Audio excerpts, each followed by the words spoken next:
Hola, hola. Hola. Voy a sacar la peluca. ¿Cómo estás, Ernesto? Bien, ¿y tú, Milena, cómo estás? Bien, por dicha. Bueno, estamos hoy conversando en el 5 de enero del 2022. Yo estoy en Costa Rica y Sí, Ernesto, ¿estás? en Santiago, en Chile.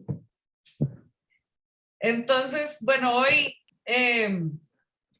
quería plantearte y plantearles a todos los que también nos siguen y nos escuchan varias ideas que son, digamos, tal vez algunas claves para empezar a dialogar en este 2022, repasar qué ha pasado, ¿verdad?, en el año previo del 2021 y qué queremos hacer, sobre todo en este año presente.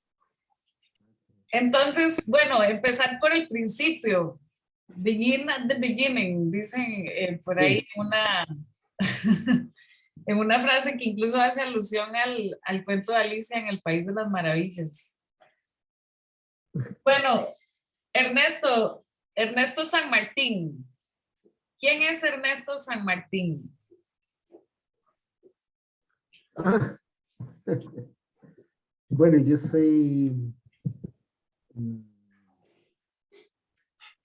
soy un académico que ahora me toca trabajar en la en una facultad de matemáticas en Chile, en la Universidad Católica. Pero me dedico más bien a intentar o desarrollar lo que llamamos estadística en problemas sociales, en ciencias sociales uno podría decir, a pesar que tengo algunos amigos que me dicen que las humanidades no son ciencias sociales, pero sin entrar en esas preguntas, colaboro mucho con personas en ámbitos donde hay preguntas relacionadas con problemas sociales. Eh, He trabajado con historiadoras, también he tenido la suerte de trabajar con gente que se desarrolla en facultades de educación o en escuelas de psicología.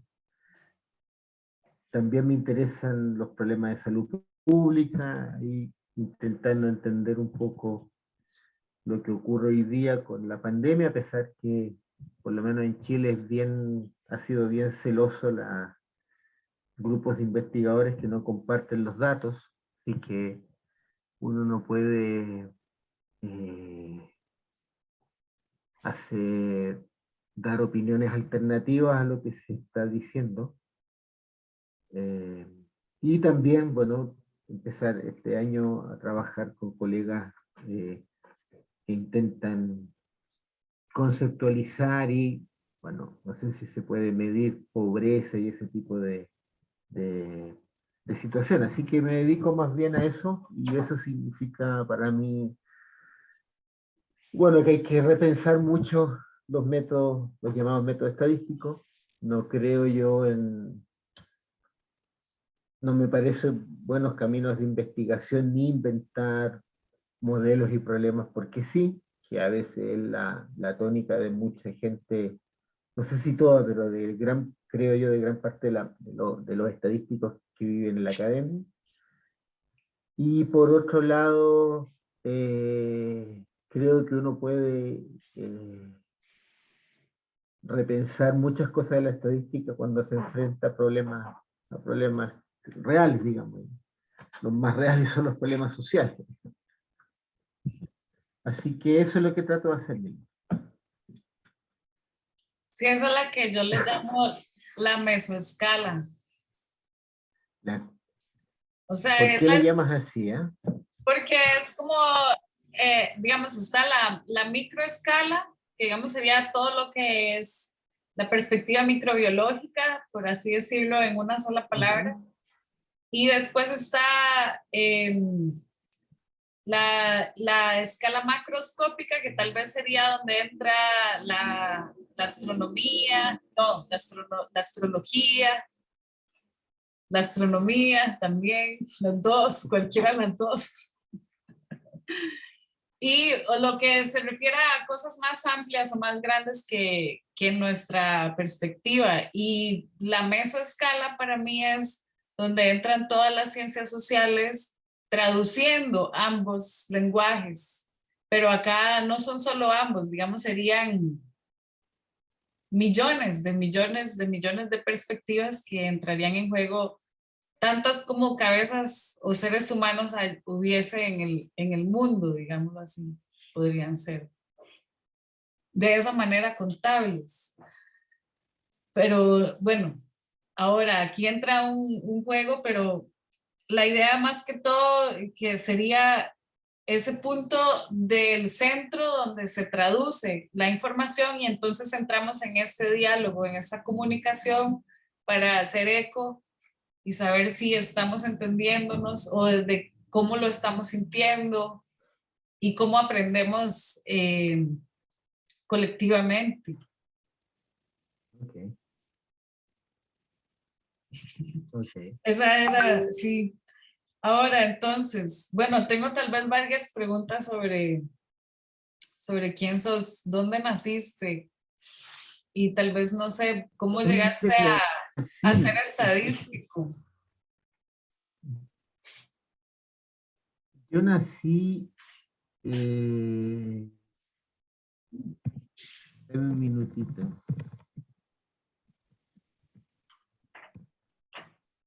Yo nací en el norte de Chile, en una minera que todavía existe evidentemente, que se llamaba Chuquicamata. Bueno, la mina se llama Chuquicamata. Antiguamente, no sé si en Costa Rica tienen experiencia de lo que es una mina, ¿no? Pero aquí en Chile, en el norte de Chile, hay harta experiencia de, digo yo, experiencia de mina. ¿Qué significa? Que una población, una ciudad,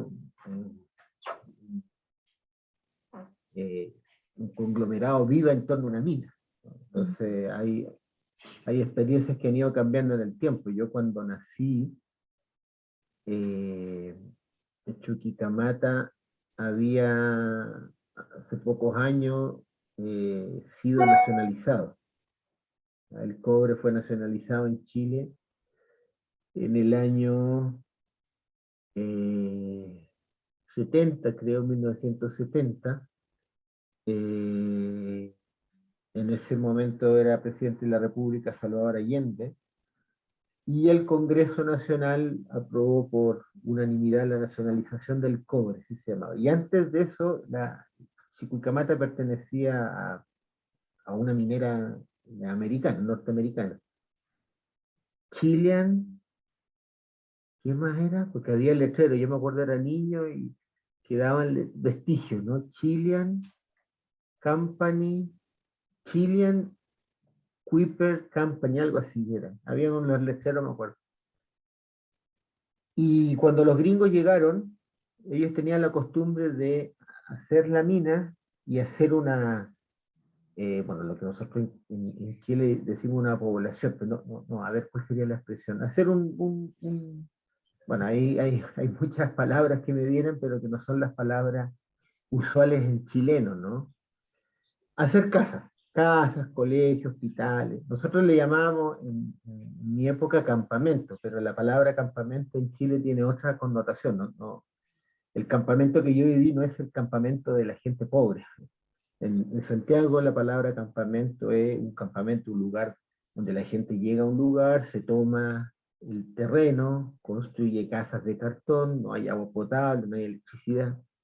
Ya, Nosotros en Chuquicamata le llamábamos campamento y eran casas bellísimas, había de todo, digamos. Entonces, cuando se nacionaliza el cobre, la población o las familias de los mineros o mineras vivían en el mismo lugar. Normalmente las minas en Chile y por lo menos en otras partes del mundo, en Australia, probablemente en China, no lo sé, está la mina hay un pequeño lugar donde viven los trabajadores, donde duermen, pero ellos tienen, es que tienen familias lejos, en otras ciudades. Entonces existe lo que a veces se le llama aquí, ¿no es cierto?, que uno trabaja una semana en la mina y tienes una semana libre, y vuelves una semana en la mina y tienes una semana libre. Cuando yo nací eso no existía, porque la población, o el conglomerado de personas vivía en la misma mina. Entonces los papás, las mamás que trabajaban, se iban en la mañana y iban a su jornada y volvían a almorzar y después se iban de nuevo y volvían. Lo que más había, comillas, más duro era el trabajar por turno, porque la mina trabaja, produce todo el día. Y eso duró hasta que yo me vine a la universidad en los 90 y poco a poco, bueno, Chuquicamata fue conocido como la mina más grande del mundo, se le llama así Tajo Abierto, es un hoyo gigante, gigante, gigante.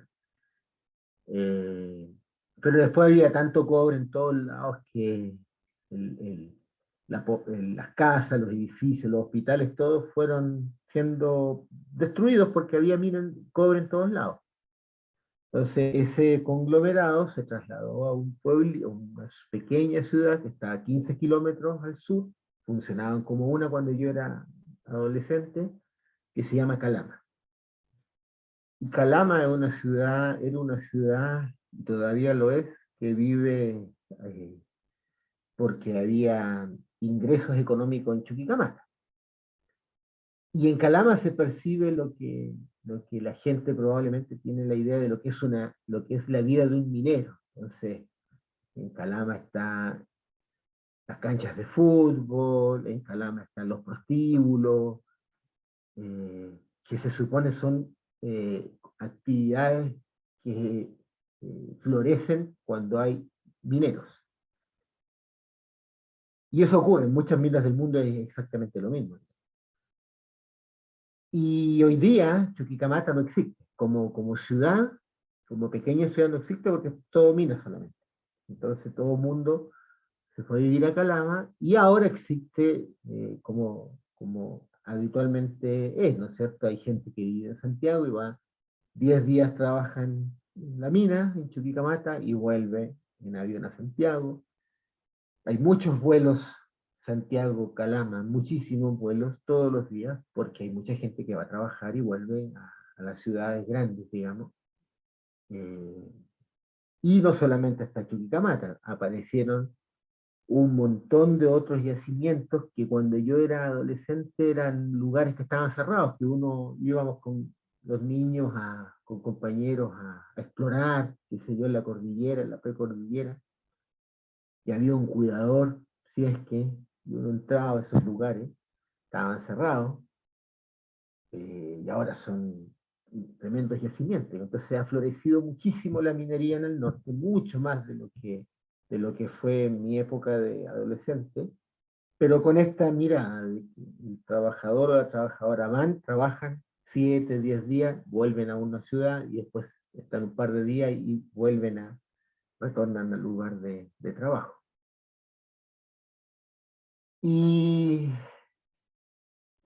bueno, puede parecer un poco burdo, rudo lo que voy a decir, pero lo único que hay en las mineras o en las ciudades cerca de las mineras es mucho dinero, no hay más. No hay otras cosas, digamos, no hay teatro, no hay cine, no hay librería, no hay un café donde uno pueda degustar cafés del mundo, no sé, o no hay chocolaterías, no hay eh, nada. Yo cuando vivía, que era menos intenso eso, yo me acuerdo, no había libros. Yo estudié en un colegio muy bueno, porque era el colegio que pertenecía a la minera. Era muy bueno porque muy bueno en el sentido de que teníamos, primero habían eh, profesores bien pagados, porque eran trabajadores de la mina, eran considerados como trabajadores de la mina, así que eran muy bien pagados. con respecto a los profesores del resto del país. Había muchos recursos en ese colegio, había laboratorio de inglés, laboratorio de ciencia, muchas cosas, gimnasia, era gigante el colegio. Y era gratis, mis papás no pagaban nada. Y había una biblioteca, que era muy raro que hubiese biblioteca en el norte de Chile. Y yo lo que hacía era, porque siempre me gustó leer y tratar de entender algo, yo copiaba los libros a mano, porque tampoco habían lugares donde uno lo podía hacer fotocopiar. Yo copiaba los libros a mano. Mientras los copiaba, los comentaba, qué sé yo. Y cuando me vine a la universidad, yo nunca más quise volver al norte, porque solo había plata, ¿no? Dinero, quiero decir, plata es una expresión chilena, solo había dinero. Entonces, bueno, nos dedicamos a llegar a Santiago, por supuesto, una gigantísima ciudad con respecto a la que yo viví, pero era una ciudad donde, cuando yo entré a la universidad, a pesar que mi papá trabajaba en Chuquicamata, en la minera, yo no tenía muchos recursos, así que, pero el poco dinero que me enviaba mi papá antes que yo pudiese ser ayudante de cursos y qué sé yo lo gastaba en libros porque habían eh, librerías de libros usados en Santiago, había mucho, hoy día eso desapareció lamentablemente, había mucho lugar y uno compraba cosas bastante, no sé, bueno, tesoros que uno encontraba muy baratos. Entonces uno decía, wow, aquí hay cosas. Entonces menos ganas me daban de ir al norte. De hecho, yo no voy al norte. Mi papá murió hace, ¿cuántos eran? Si que me acuerdo bien, 10 años. Bueno, 8 años y yo, cuando falleció mi papá, bueno, yo no estaba en Chile, así que, pero no he ido a Chile, al norte desde que murió mi papá. Y mi hermano está allá, mi mamá está allá, pero no me dan ganas de ir al norte. Ahí no sigue. Y es el desierto, el norte, para que la gente se ubique, si alguien va a escuchar esto, está a 2000 kilómetros al norte de Santiago, que es la capital que está en el centro de Chile, más o menos. Y de ahí todavía queda para llegar a Perú, hay que avanzar 900 kilómetros más para llegar a la frontera con Perú recién. Wow, o sea, ni siquiera queda, no es tampoco que estamos en la frontera. No, no, no. Todavía quedan 900 kilómetros para llegar a Tacna, desde Calama. Así que Es es que grande, Chile es bien largo. muy largo. ¿Sí? O sea, bien largo de Costa Rica también, pero dice que muy largo en extensión del país. Sí. Entonces, bueno, teniendo esa perspectiva que nos estás planteando, ¿qué nos podrías decir de Chile? Estoy buscando un mapa para mostrar. Dale, dale. Busca, busca. Aquí hay.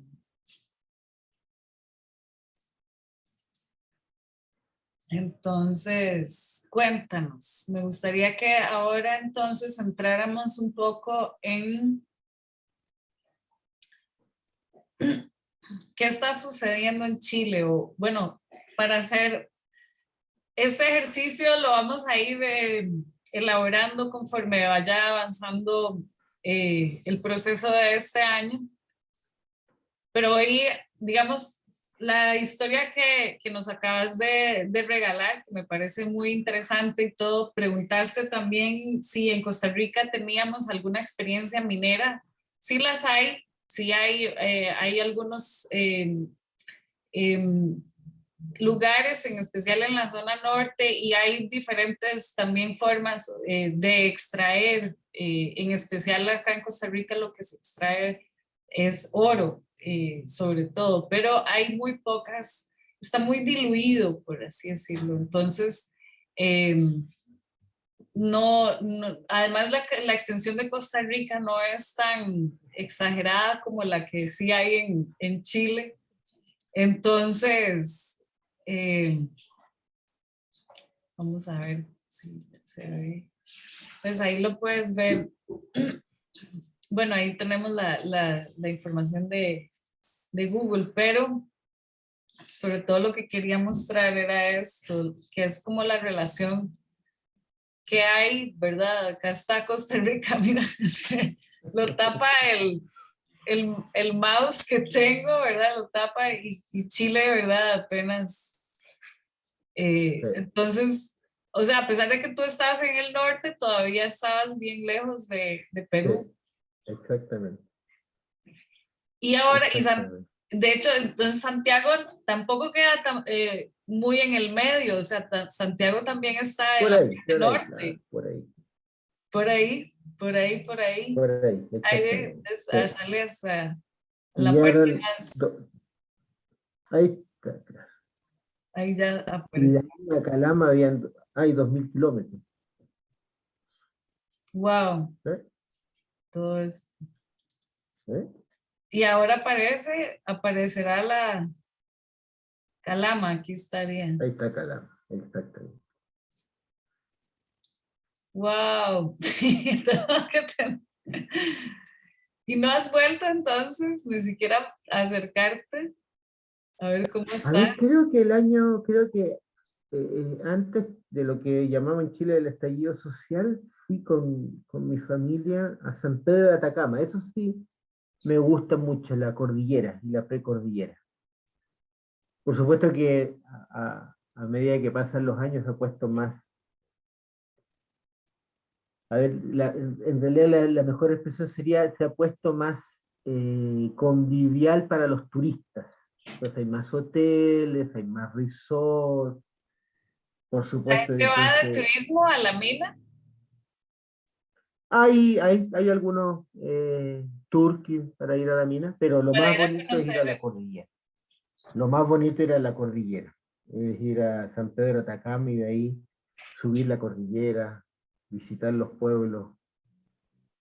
Muchos pueblitos hay en el norte de Chile, en la segunda región, que sería donde está Calama, muchos pueblitos. Eh, sí, en realidad Entonces, Costa Rica es ínfimo. es pequeñito, sí.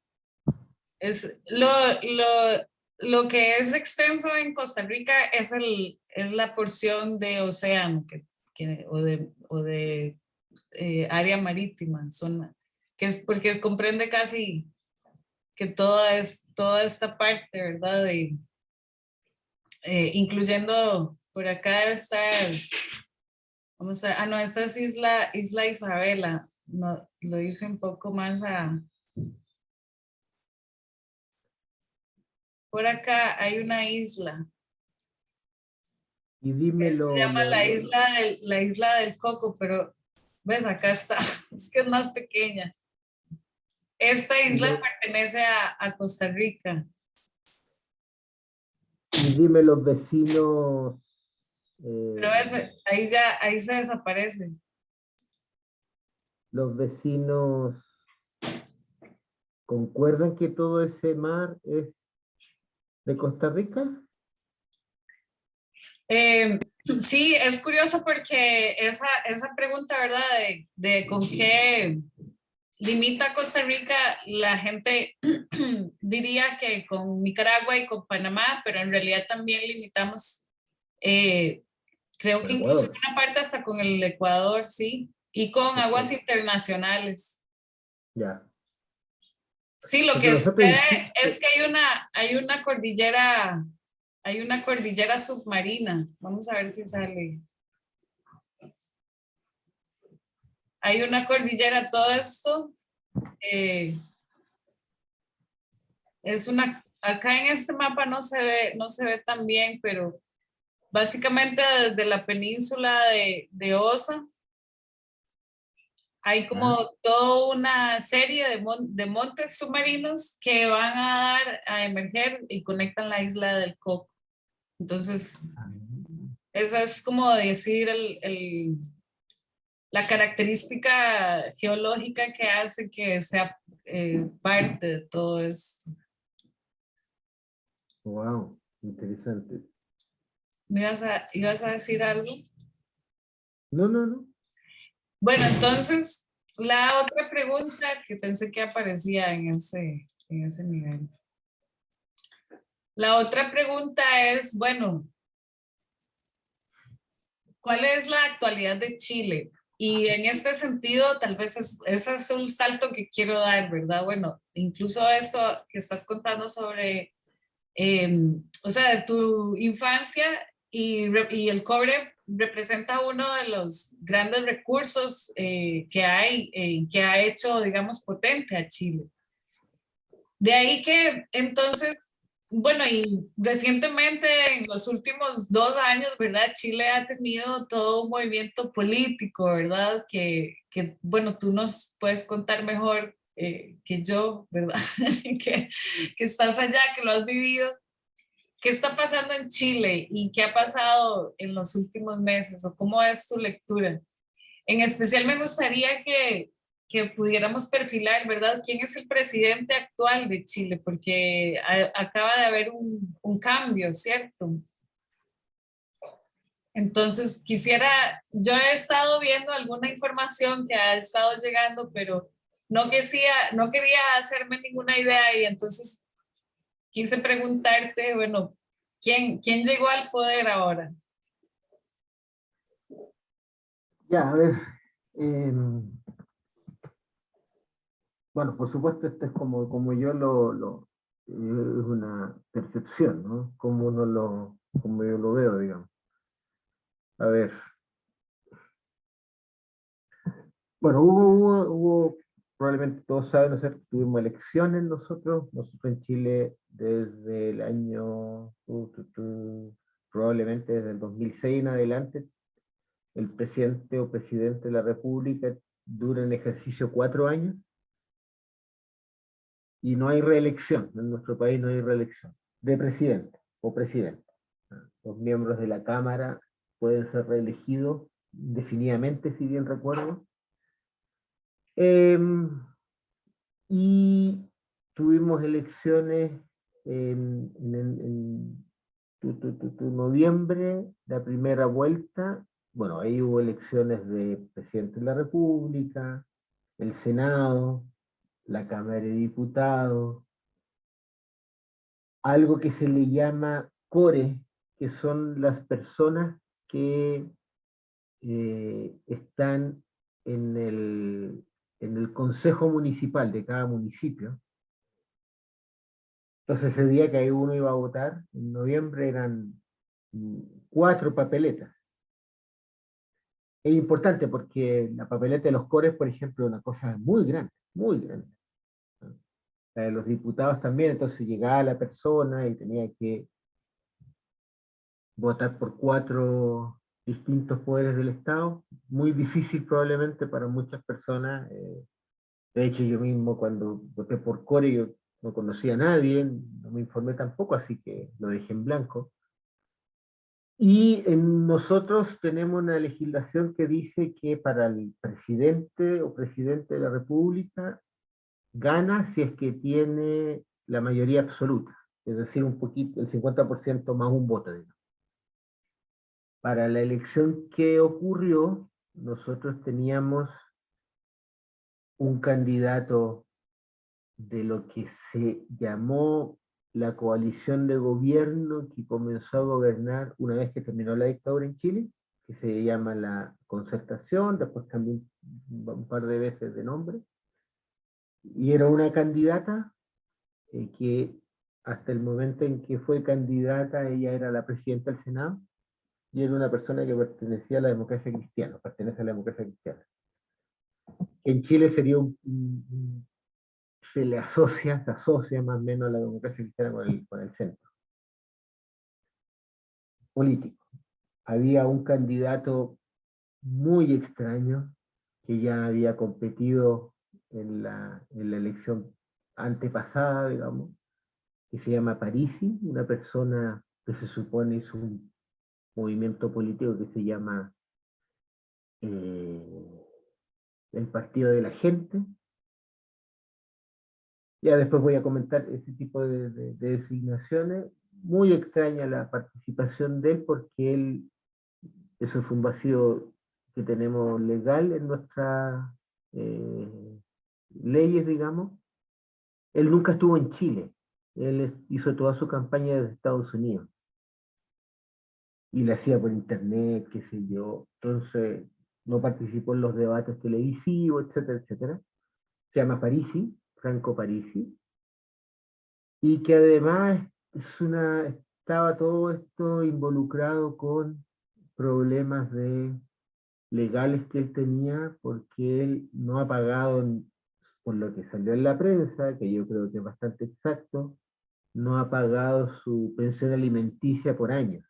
O sea, él es divorciado, tiene hijos y no ha pagado y se habla que en la prensa se decía, supongamos que más o menos el mismo valor, que debía algo así como 200 millones de pesos, o son, a ver, en dólares, déjame sacar la cuenta para que se ubiquen. 200 millones dividido, supongamos, el del dólar, claro, 200.000 dólares. Pero tampoco hay un impedimento para que una persona que tiene un asunto legal en términos de lo que llamamos aquí tribunales de familia pueda ser candidato. Después había ese segundo candidato. El tercer candidato era un candidato que podría uno decir de alguna manera a la izquierda más como histórica, así casi arqueológica, ¿no? Un profesor de historia, se llamaba Artés, no sé, un discurso muy del estilo de la Guerra Fría, es como ese tipo de... Había un cuarto candidato que pertenecía a la derecha de Chile, que nosotros tenemos dos grandes grupos de derecha, Renovación Nacional, que sería tres. Renovación Nacional, que sería una suerte de partido nacional, de derecha, más o menos liberal en muchos aspectos económicos, también sociales o morales.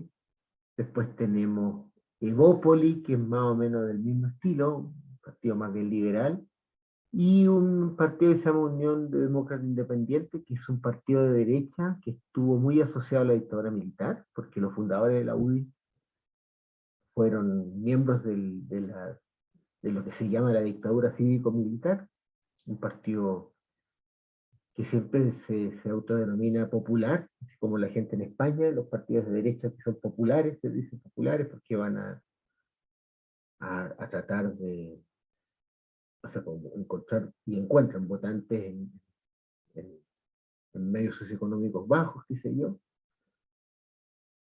Entonces este candidato se llamaba Sichel, un candidato que partió siendo miembro de la democracia cristiana y de a poco se fue cambiando de partido a partido y llegó a la derecha. Había un candidato de la ultraderecha, Kast. Él se llamaba el Partido Republicano Cristiano, una cosa así.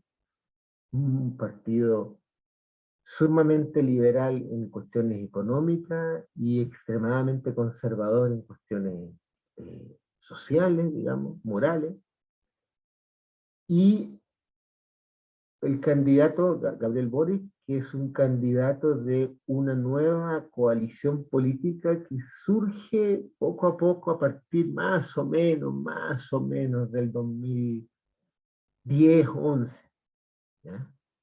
Que sería un partido de izquierda, un poco más a la izquierda del que el Partido Socialista, que se llama Frente Amplio. El Frente Amplio surge, hasta donde, como yo lo entiendo por lo menos, hubo figuras importantes cuando comenzaron las primeras protestas de los estudiantes en Chile. Durante el primer gobierno de Bachelet, principalmente, 2007, por ahí, se habla de la protesta de los pingüinos porque los estudiantes en Chile tienen que usar uniforme y es camisa azul, pantalón blanco, o sea, perdón, camisa blanca, pantalón medio gris o camisa azul, pues eso se llama pingüino. Ellos salieron a protestar y las protestas fueron bien grandes, y eso dieron comenzaron a dar lugar a que se reformara el sistema educacional en Chile.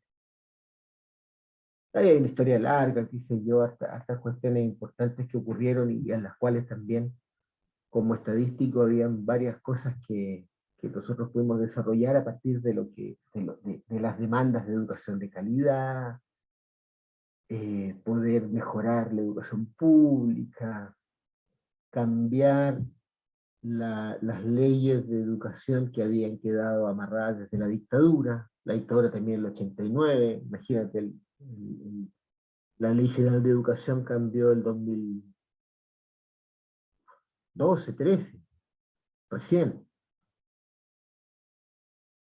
Y en ese movimiento, 2007 y luego 2010, aparecen, especialmente el 2010, aparecen un par de figuras, Gabriel Boric, Camila Vallejo, el Partido Socialista, Comunista, perdón, Giorgio Jackson, que también eran, Giorgio Jackson era un estudiante de aquí de la Universidad Católica, Gabriel Boric, estudiante de la Universidad de Chile, y ellos comenzaron a conformar una suerte como de frente político, demandas de educación, y tuvieron mucha fuerza. Bueno, aquí la Confederación de Estudiantes, la CONFEC, Confederación de Estudiantes de Chile, que agrupa a las confederaciones de cada universidad, es muy fuerte, muy importante, y lo fue mucho antes del golpe militar, durante la dictadura y después de la dictadura. Y estas personas comenzaron y normalmente siempre ha ocurrido esto, ¿no? Comenzaron a perfilarse como futuros políticos, ¿no? O sea, hicieron podríamos decir así, aparte de sus carreras universitarias, comenzaron a hacer una evidencia política y poco a poco se fueron configurando como figuras importantes de movimientos de izquierda más bien, contrarios a todo lo que, como se estaban viviendo las cosas en Chile, que de alguna manera, podría uno decir, es una suerte como de mezcla entre intentar salir de la dictadura, pero con muchos compromisos, entonces tampoco fue muy claro, nunca lo fue la verdad, poder como terminar, por ejemplo, eh, a ver, ejemplos que yo conozco con más detalle, digamos, terminar, por ejemplo, con la educación, estoy hablando de la educación básica, la educación de la secundaria, que dependa de eh, un fondo que da el Estado, pero es un fondo, como se dice técnicamente, que financia la demanda, no la oferta. Eso se llama el voucher. Y de hecho hay muchos artículos en econometría, qué sé yo, en economía acerca del voucher. El voucher es, yo soy un estudiante, vivo en un colegio, o sea, hago mi estudio en un colegio, si yo me cambio de colegio, yo me llevo mi proporción de voucher al otro colegio. Eso es financiar la demanda, ¿ya? ¿Y cuál era la idea? La idea del voucher fue, y por eso es que nosotros tenemos un sistema estandarizado de medición educacional, ahí nosotros hemos trabajado mucho como estadísticos, la idea era que eh, las escuelas son medidas con un test nacional, los resultados del test nacional son hechos públicos, como son hechos públicos, los padres o cuidadores principales tienen acceso a información para saber, comillas, la calidad de la escuela según es medida por ese test, y tú como cuidador o cuidadora de tu hijo o hija puedes tomar a tu hijo o tu hija y ponerlo en una escuela que tiene mejores resultados. Por eso eh, financia la demanda. Y la idea que hay detrás fue que de esa manera, cuando esto entraba en régimen, las malas escuelas iban a desaparecer. Porque como tienes información pública, entonces tú sacas a los niños, a las niñas de las malas escuelas, y las malas escuelas van a quedar sin financiamiento porque se financia la demanda, no la oferta. Entonces, estos estudiantes del 2010-2011 no solamente, estos dirigentes estudiantiles no solamente salieron a las calles, protestaron, sino que además trataron de ser más incisivos en la crítica política a ese tipo de herencias de la dictadura que la, que la Concertación de alguna manera mantuvo. Por supuesto que hay un montón de matices que uno podría hacer a lo que yo digo. Por ejemplo, siempre tuvimos un parlamento que prácticamente era mitad de la Concertación, la otra mitad era de la derecha. Entonces, claro, la gente puede decir, bueno, teníamos leyes, pero en el Parlamento quedaban entrampadas. Es cierto que hay muchas leyes que quedaron entrampadas en el Parlamento, pero también es cierto que durante el primer gobierno de Bachelet la Concertación tuvo una mayoría en el Parlamento y pudo haber sacado leyes, pero después hubo problemas internos en la Concertación, así que no resultó, etcétera. También uno podría decir durante el gobierno de Lagos, Lagos en lugar de hacer una reforma tributaria lo que hizo fue, que es una frase casi hecha en nuestro país, hacer una gran alianza público-privada. Esa es una expresión muy típica de los políticos chilenos. Entonces, la manera en que funciona una alianza público-privada es que el Estado concesiona, hace concesión. Entonces tú dices, ya vamos a hacer las autopistas, entonces vamos a licitar quién hace las autopistas. Y la contrapartida es, entonces los que hicieron las autopistas tienen derecho a cobrar por una cantidad determinada de años el uso de las autopistas. Eso pasó con las mineras. Yo al principio les contaba de Chuquicamata, ¿no es cierto?, que se nacionalizó. Hoy día Chuquicamata y todas las mineras chilenas, el 51% solamente es de chilenos, el resto ha sido de alguna manera, sí, privatizado, digamos, hay inversiones extranjeras que están en Canadá, Australia, no me acuerdo otros países. Y de ahí la gran discusión, que también estos dirigentes estudiantiles trataron de incisivamente de poner en el tapete y atacar, era el bajo royalty que el Estado chileno le cobraba a las mineras. Porque, por último, por uso de suelo, por uso de recursos naturales, entonces el royalty era muy bajo. Entonces empiezan a surgir estos estudiantes y luego ellos arman un partido político. Y arman un partido político más a la izquierda del Partido Socialista, que hace una crítica ácida contra la Concertación, que es la centroizquierda. La centroizquierda trató a estos cabros, como decimos en Chile, estos jóvenes, como demasiados idealistas. De alguna manera hubo una suerte como de no creer que ellos iban a ser capaces de formar un partido para poder tener derecho a elegir diputados, porque para elegir diputados se necesita o un partido político, o si no, como individuo tienes que juntar, no me acuerdo, por decir algo, 10.000 firmas. Estos dirigentes lograron hacer partidos, y estas figuras llegaron al Parlamento. E hicieron un bloque que se llamó el Frente Amplio, donde está Revolución Democrática, Partido de los Ciudadanos, no me acuerdo, varios partidos.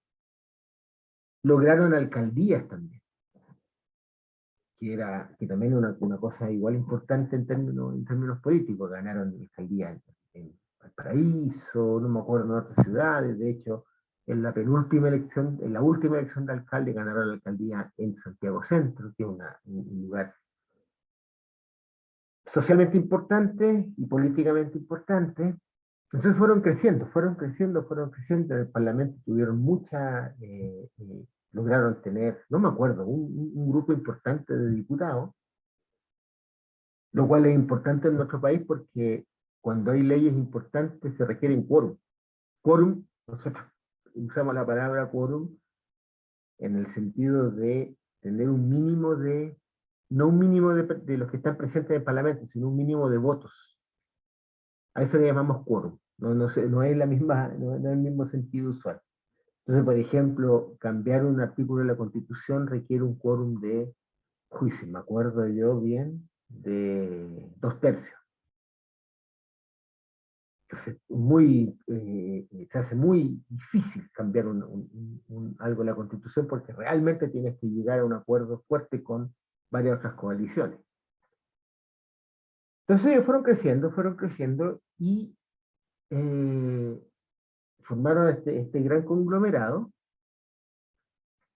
Y bueno, entre las figuras importantes estaba el que fue ahora presidente electo, y una de las cosas que él hizo fue que cuando ocurrió en octubre del 2019 el estallido social, que fue una cosa muy increíble que ocurre en Chile, toda la clase política estaba completamente perdida de lo que estaba ocurriendo, eso hay que reconocerlo, probablemente hoy día se han olvidado, pero estaban completamente perdidos de lo que estaba ocurriendo. Nadie se dio cuenta que venía el estallido, ni siquiera los partidos más, comillas, de izquierda, nadie. Eh, y la verdad es que las cosas fueron 2, 3 semanas, todos los días, marchas, protestas, muchos actos de violencia, de un lado y del otro, o de varios lados, qué sé yo. Y la única salida que encontró la clase política fue bueno, hacer un acuerdo nacional es otra frase típica nuestra, acuerdo nacional, para abrir el camino a una nueva constitución. Y el único que participa del Frente Amplio fue Gabriel Boric. El Frente Amplio y el Partido Social y el Partido Comunista se restaron de este acuerdo. Y se restaron, hasta donde yo entiendo y probablemente interpreto, por supuesto, porque dijeron este va a ser un acuerdo más que después no va a llevar a nada. Y en ese acuerdo estaba toda la clase política, desde la UDI, la derecha pinochetista, por decir así, o semi-pinochetista, no sé, hasta el Partido Socialista, el Partido Radical. Y la única persona que dijo en realidad hay que tratar de afianzar esto del Frente Amplio fue Gabriel Boric. Entonces él apareció ahí, él firmó el gran acuerdo, qué sé yo. Por supuesto que eso yo no tengo ninguna noticia, pero sí, yo me imagino que hubo muchas recriminaciones, problemas internos entre él y el resto del partido del Frente Amplio, qué sé yo. Y cuando aparece el Frente Amplio, de alguna manera, al menos la Cámara de Diputados, en lugar de tener dos grandes coaliciones, había tres grandes coaliciones, la derecha, la centroizquierda y la izquierda. Van a venir las elecciones de noviembre del 2021. Nosotros tenemos ahora una ley de primaria. La ley de primaria, esencialmente, a mi modo de ver,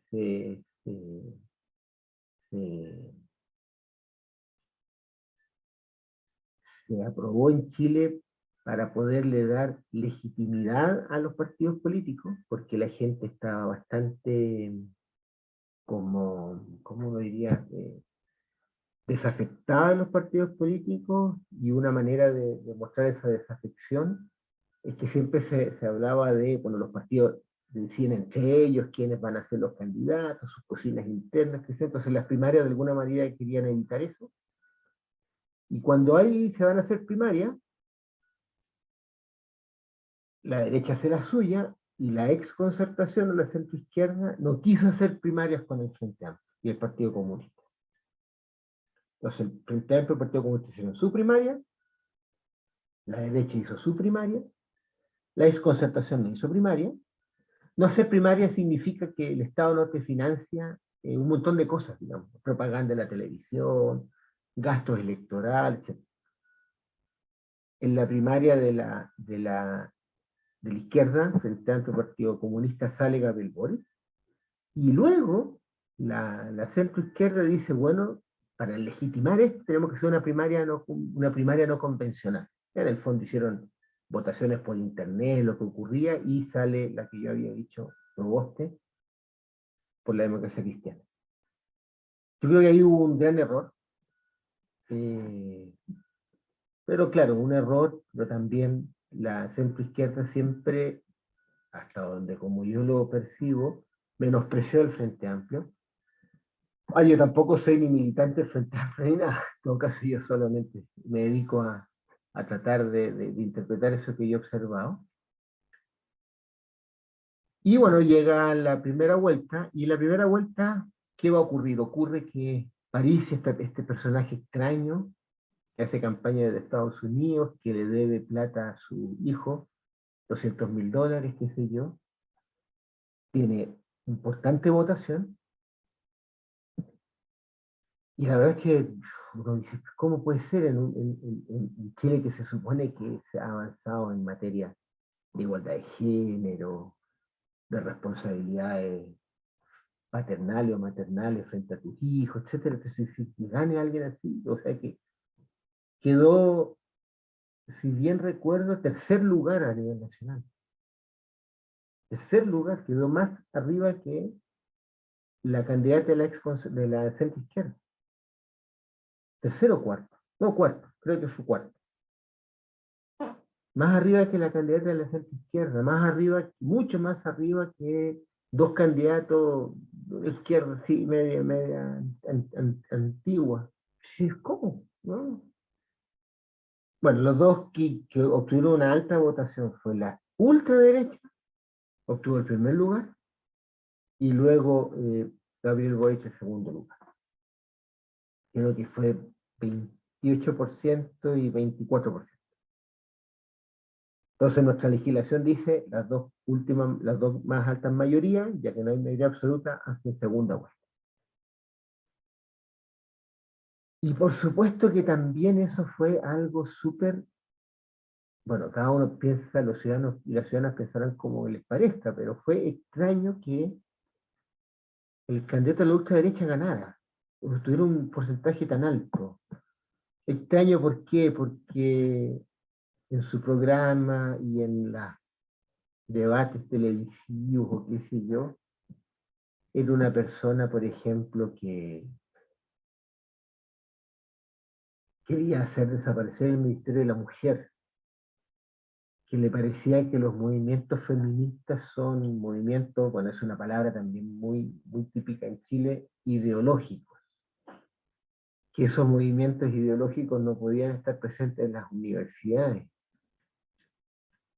De hecho, diputados, porque ese movimiento tiene diputados, pidieron a los rectores de universidades públicas una lista de los profesores que hacían clases de feminismo en las universidades, ¿no? Lo cual no pueden hacerlo porque las universidades de Chile tienen autonomía. Una persona que dudaba de las violaciones de derechos humanos durante la dictadura militar. Eh, Como negacionista, y yo creo que ahí el término estaba bien empleado. Entonces uno dice, bueno, ante una sociedad que se supone ha evolucionado tanto en Chile, se supone, que haya, bueno, en realidad, técnicamente hablando, el 46% del padrón electoral fue a votar, así que si sacó el 27% el candidato de la derecha, eso significa 0,27 por 0,48 más o menos, el 12, 13% en realidad del padrón electoral votó por esa persona. Es harto. Me parece que es bastante. Entonces, la segunda vuelta, por supuesto que va a tener este efecto confundido de, no sé si se puede comparar completamente a lo que pasó en Francia con Le Pen, ¿no? Que pasa la segunda vuelta y no me acuerdo de otro candidato, pero ¿cómo vamos a tener un presidente ultraderecha? Entonces, ¿qué es lo que, por lo menos, qué es lo que viví yo en el distrito donde yo vivo y donde yo para el plebiscito que hubo para la convención constitucional, etcétera, yo pude participar colaborando con movimientos sociales, entonces tenía los WhatsApp, las redes sociales, y comencé a darme cuenta que la gente dijo, ya, vamos a dejar eh,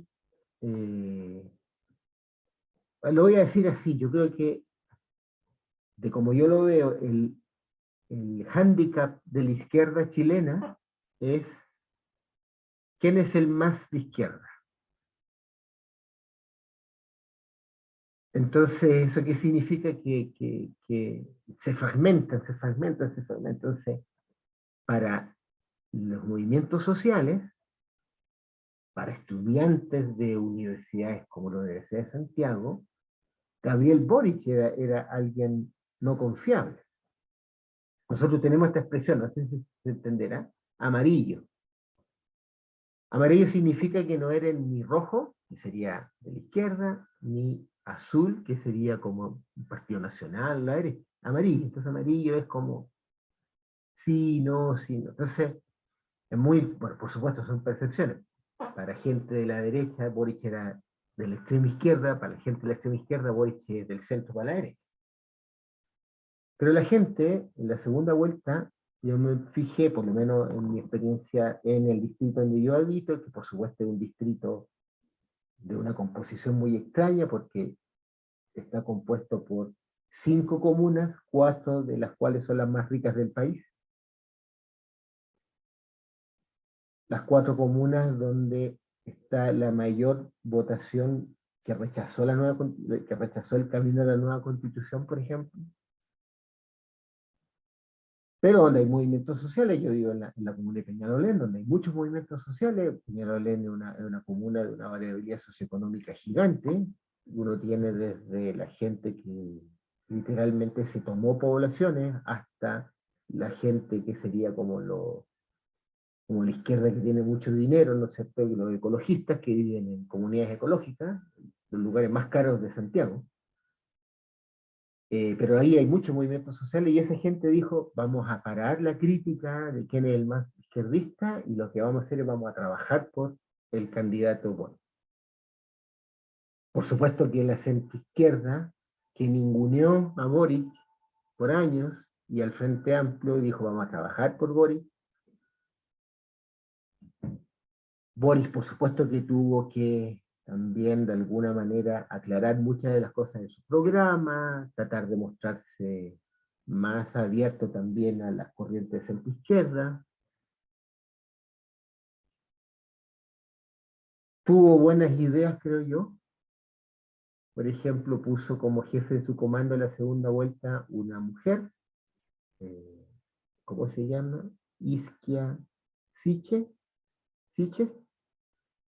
Ella es una médico que tomó un enorme protagonismo como presidenta del Colegio Médico en sus críticas bastante interesantes, digamos, desde el punto de vista técnico, contra las decisiones del presidente de la República y del ministro de Salud en relación al COVID. Entonces tuvo mucha resonancia pública, y entonces Gabriel Boric le pidió ser la jefe de campaña. Y yo creo que eso fue, o sea, si uno, por supuesto, no se puede hacer comparaciones, uno la compara con las mujeres que puso Kast, había un mar de diferencias, digamos. Kast se le ocurre poner de llamar a la subsecretaria del ministro de Salud para que sea parte de su comando, totalmente deslegitimada, qué sé yo. Una cosa importante que ocurrió es que por primera vez en Chile, de que tenemos voto voluntario, se superó el 50% de la participación. En la segunda vuelta tuvimos un 54% de participación. O sea, la gente salió a votar. Imagínate, el 46 y el 54%, mucha gente salió a votar. Ni siquiera para el plebiscito de la prueba de rechazo hubo tanta participación. La gente salió a votar y el resultado fue que Boric ganó con el 56% la elección. Wow. Eso. Bueno, perdón lo largo, pero... No, Eso. está bien, más bien, bueno, ahora sí para tal vez ir cerrando y amarrando todo esto, pero sobre todo lo que quiero explicar en esta parte es porque, bueno, es como hacer un paréntesis del proceso que hemos tenido en este marco de Mandarina Labs del año pasado que empezamos a trabajar ya pues con una agenda y ir tejiendo diferentes diálogos, ¿verdad? Y en un principio, ahora este año 2021, había mucha incertidumbre, como que no necesariamente, o sea, simplemente nos abrimos a unas nuevas experiencias y empezamos a dialogar paso a paso, ¿verdad? Y eso es lo que les llamo yo el tejido de la urdimbre. Quiero insertar esos conceptos ahora porque, pues, ¿cómo se hace un tejido? Entonces podríamos decir que el tejido tiene dos componentes. De hecho, voy a traer una. Dale, dale.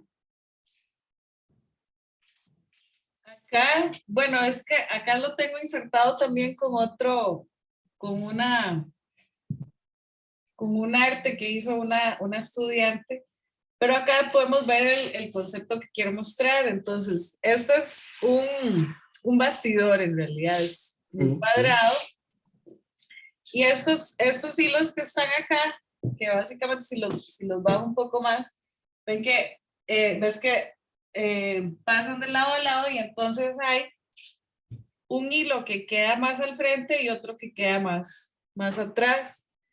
Esa es la urdimbre de un Ok, tejido. Y esta parte que está acá ya es la trama. O sea, es el hilo ok, que ya yo tejo ok, entre la urdimbre. ok. Entonces, la urdimbre es como el huesillo o los huesillos. Y la trama es como el cuento, la narrativa o los colores, elegir los colores que quiero, o las texturas. A mí se me ocurre otra comparación, pero para después, ya.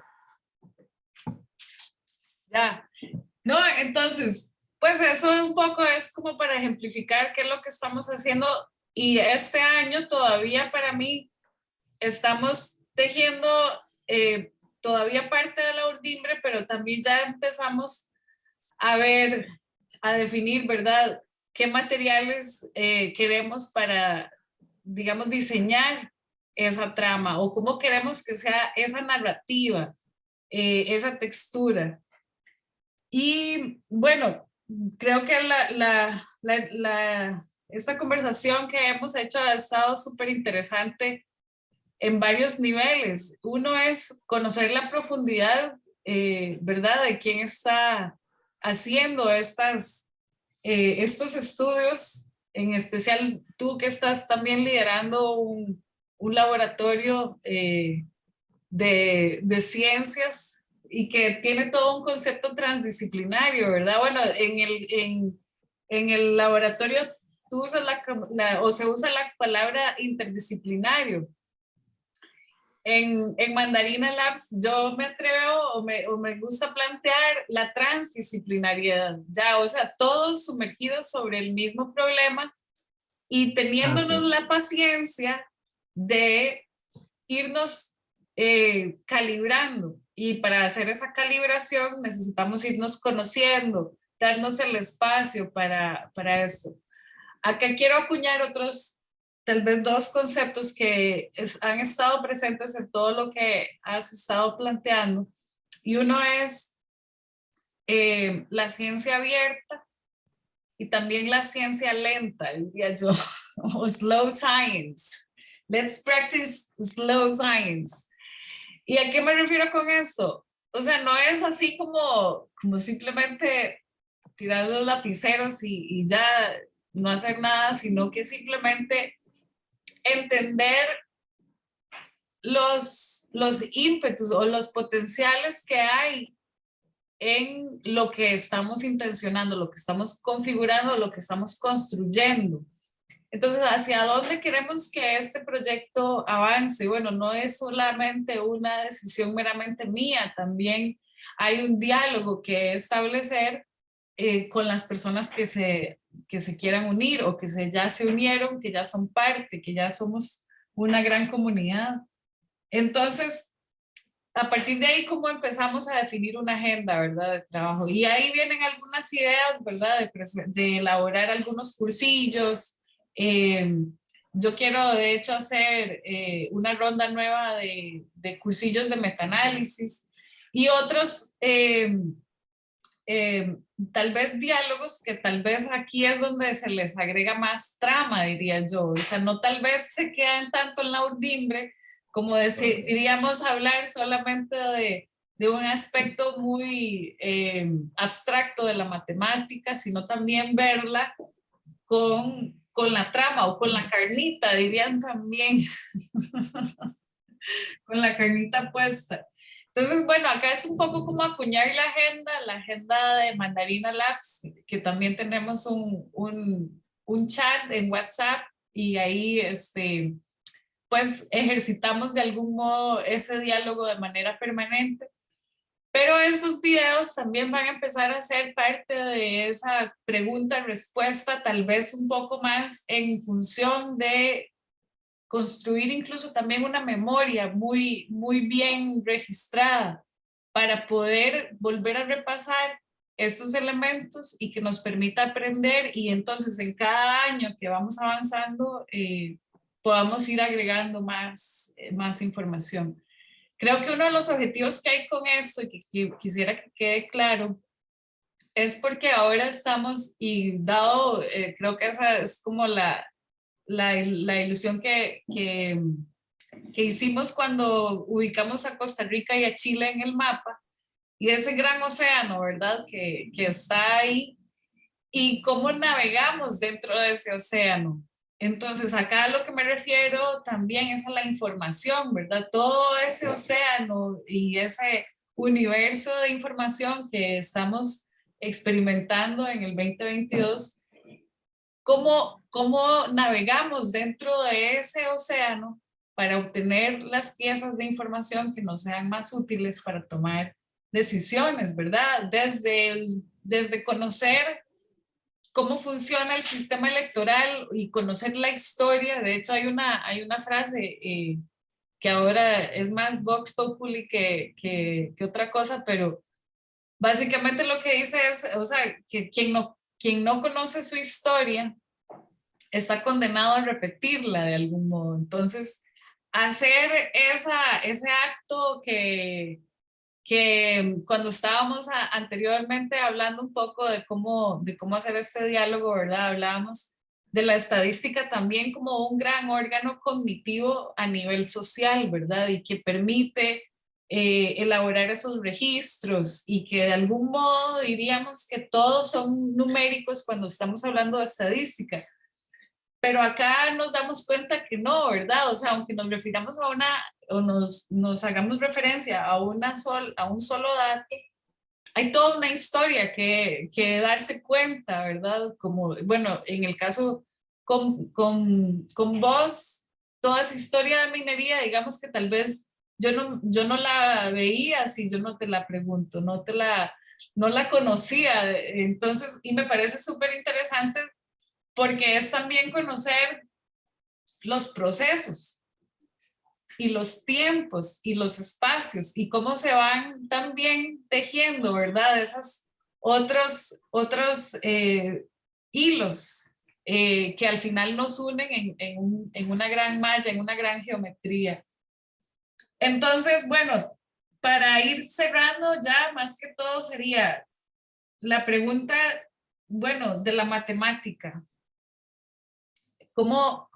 ¿Qué sería lo importante de este proceso, verdad? Y ya tú lo has planteado también, lo hemos planteado, bueno, desde un nivel eh, de tu historia y de cómo estás también leyendo a Chile y su historia y sobre todo su actualidad, que me parece súper importante entender para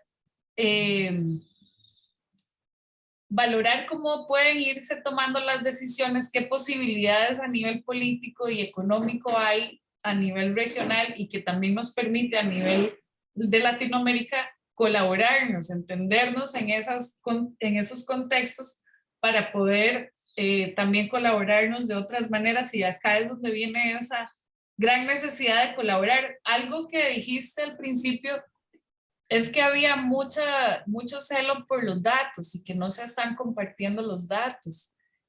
y lo importante que es colaborar y poder aperturarse a la crítica.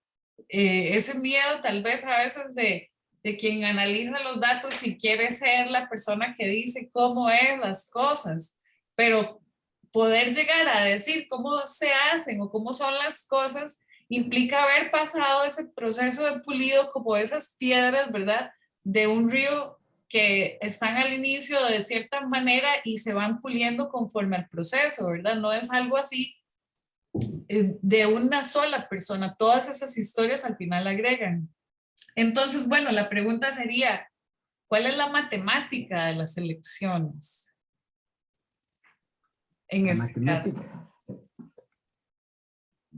A ver, ¿Qué para habría hacer, qué cosas propondrías tú que habría que observar, que hay que aprender, digamos, de estos procesos? eh, déjame, a ver, es difícil la, la pregunta, ¿no? Eh,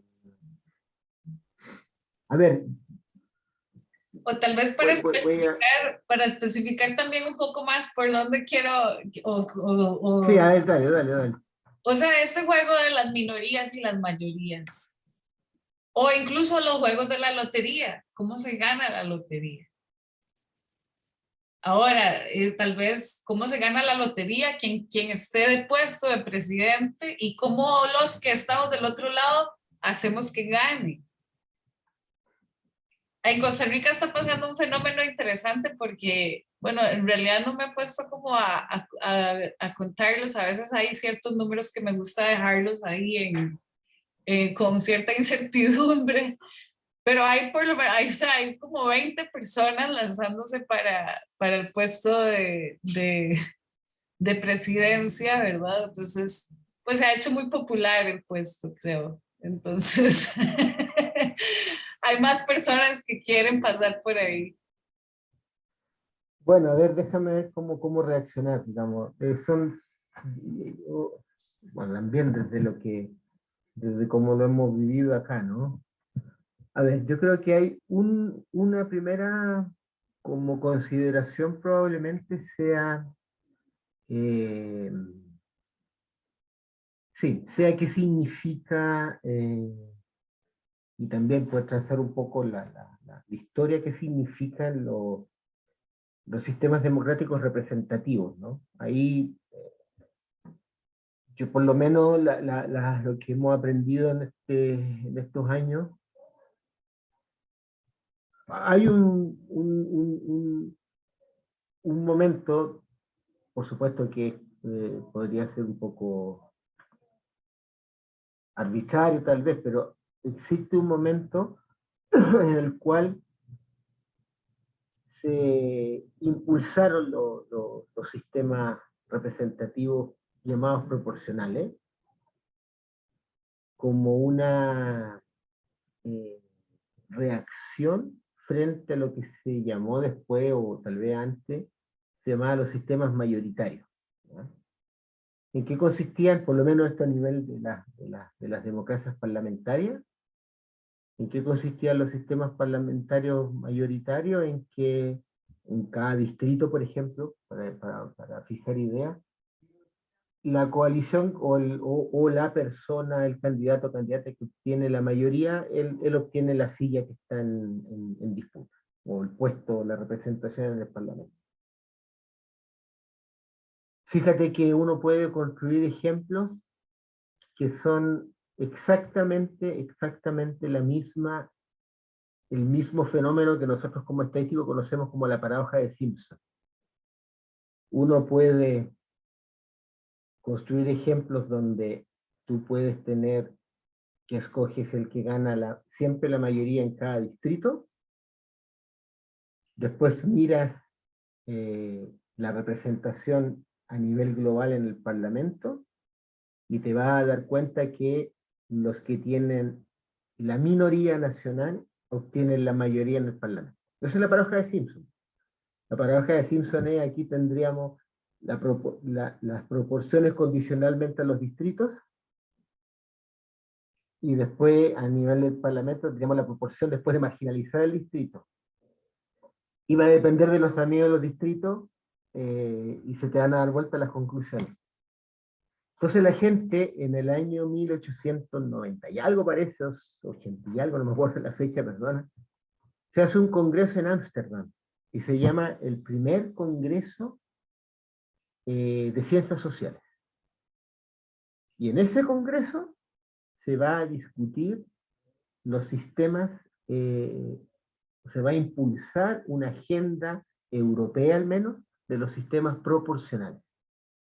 Y en ese momento en Ámsterdam se está discutiendo las virtudes y las desventajas de lo que se llamaba el sistema de ARE, con H, no sé cómo se pronuncia en inglés, pero ARE, que es un político británico, muy seguido por John Stuart Mill, que propone un sistema que, bueno, después de mirarlo con un poco de atención, es un sistema determinado que es exactamente el mismo que planteó el secretario del Tesoro en los Estados de la Unión, Hamilton. Es exactamente el mismo sistema. Entonces, y en ese momento comienza a aparecer los sistemas proporcionales. Entonces, claro, los sistemas proporcionales, ¿cuál era la idea política que había detrás? De que tanto las minorías como las mayorías tuvieran representación parlamentaria. Pero por supuesto que si una minoría muy, muy, muy chiquitita no va a tener participación parlamentaria, digo. Y otra cosa que también hicieron los sistemas proporcionales, que por supuesto es discutible, fue enfatizar el sentido de una lista versus el o la candidata individual. Porque cuando yo voto en un sistema proporcional, yo voto por un candidato de una lista. Bueno, también hay sistemas donde uno vota por la lista, no importa, pero al final del día uno se supone la conciencia ciudadana es, yo voy a votar por la lista, no por el candidato de la lista. Por supuesto, escojo un candidato de la lista, pero la relevancia es la lista. Entonces, políticamente, en ese congreso también se enfatizó la lista. Y por supuesto que de ahí hasta el día de hoy se ha desarrollado una teoría matemática de los sistemas electorales, proporcionales, propiedad, etc. Uno puede entrar por ese camino, que me parece un camino muy bonito porque uno le ve una utilidad a una teoría matemática, digamos, una utilidad para informar la política, ¿no? Simplemente uno proporciona criterios, ideas generales, qué sé yo. Y la otra beta que yo también creo que uno podría, bueno, y eso para nosotros hoy día en Chile, al menos hoy día en Chile, es algo muy interesante porque estamos haciendo una nueva constitución, y por supuesto que una discusión que hay es, la nueva constitución debe integrar o integrar un sistema de elección. Debe ser parte de el texto constitucional, o como dice una colega con la cual trabajé yo de la Facultad de Derecho, o debe ser parte de la legislación, del legislador. Entonces la opinión pareciera es que debe ser parte del legislador, pero la Constitución debe tener como un marco general. Y una de las cosas que con esta colega tuvimos la enorme suerte en diciembre de ir a una sesión de la Convención Constitucional a exponer en 10 minutos estas ideas, y una de las ideas que transmitimos fue el sintagma sistema proporcional no es unívoco, porque hay muchos sistemas proporcionales. Entonces, si la Constitución lo dice para escoger senadores y diputados, es que vamos a tener dos cámaras o no, hay que usar un sistema proporcional que es muy abierto todo. Puede que sea la intención de los constituyentes, dejarlo muy abierto, pero uno podría acotarlo un poquito. Eso es por un lado. Y por otro lado, lo cual hemos trabajado, y de hecho ahora justamente estaba trabajando en eso, es qué es lo que más aparece en los periodos que se acercan a las elecciones, las encuestas. Ahí los estadísticos tenemos mucho que decir, pero tenemos mucho que decir si es que los estadísticos estamos primero, interesados en decir algo en nuestro país, que no siempre es el caso de la Academia Estadística. Segundo, no tratar de, es un modo de ver, no tratar de proteger la legitimidad de las encuestas, sino que tratar de mostrar cómo deberían las encuestas reportar sus resultados.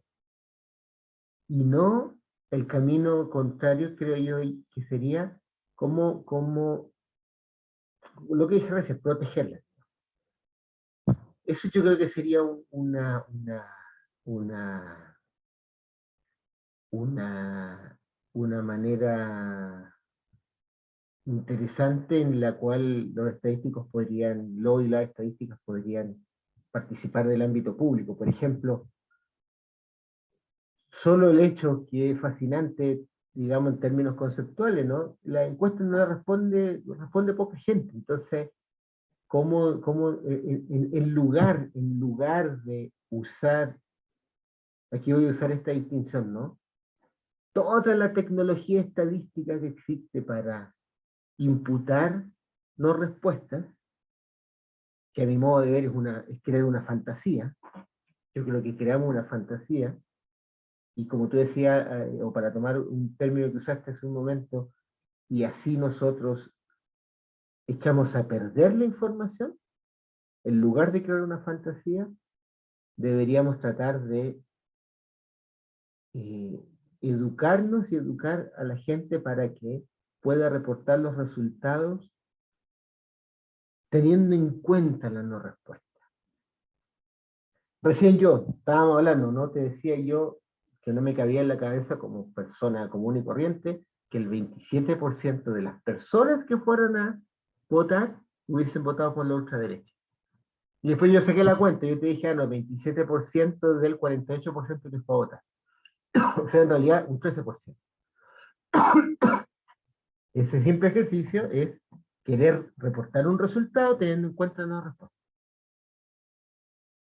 En lugar de inventar la fantasía de decir, no, los que no van a votar se comportan como los que van a votar, que es una fantasía que los estadísticos hemos desarrollado y tenemos libros, artículos, packages que funcionan en R y en todas las plataformas, y creamos una ilusión. Entonces yo creo que una de las cosas que a mí me gusta impulsar es cómo desaprendemos todas esas cosas que nos enseñaron en estadística, para poder ser más crítico y decir, oye, en realidad es una posibilidad, pero no es la única. ¿Cómo no van a haber otras maneras de enfrentar los problemas? ¿Y cómo no va a haber, y yo sé que es una cosa psicológicamente compleja, cómo no va a haber una manera de enfatizar la incerteza de las cosas? Digo yo psicológicamente compleja porque me imagino que como seres humanos la incerteza nos crea temores, no sabemos cómo movernos, pero las cosas son inciertas. Entonces, ayer escuchaba un fenomenólogo francés, era muy interesante, y él decía algo que me llamó, que recordé y que me llamó mucho la atención. Él decía, ¿qué es lo que caracteriza una racionalidad que es la imperante en el siglo XX y ahora en el siglo XXI? Más aún, especialmente con algo que yo personalmente detesto, que se llama la ciencia de datos, ¿no? Él decía que la racionalidad imperante fue, bueno, va a parecer un poco trivial lo que voy a decir, pero lo voy a explicar rápidamente. Decía, es la técnica. ¿Pero qué significa la técnica? Significa eh, todo lo que es reproducible, previsible, lo que podemos predecir, lo que podemos repetir. Yo cuando lo escuchaba yo decía, claro, nosotros enseñamos estadística en ese modo de pensar, porque queremos predecir con el menor grado de incerteza. Queremos reproducir con el menor grado de incerteza. Qué interesante eso que estás diciendo, porque es como, sí, o sea, queremos saber hoy todo. Y en cada día se va revelando una parte. Entonces, esa incerteza también, si no sería tremendamente aburrido saber absolutamente todo, digo yo. Pero hoy día, por ejemplo, ¿qué es lo que más hace todo esto, vamos a decir así, segunda versión de esta racionalidad imperante, ¿no? Que se llama ciencia de datos? Predecirlo todo.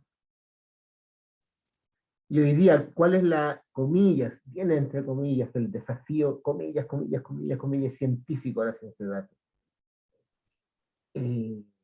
Entrenar a la máquina para que aprenda a predecir con la menos cantidad de datos posibles, porque se dieron cuenta con la pandemia que tenían tan poca información que todas las predicciones eran muy malas.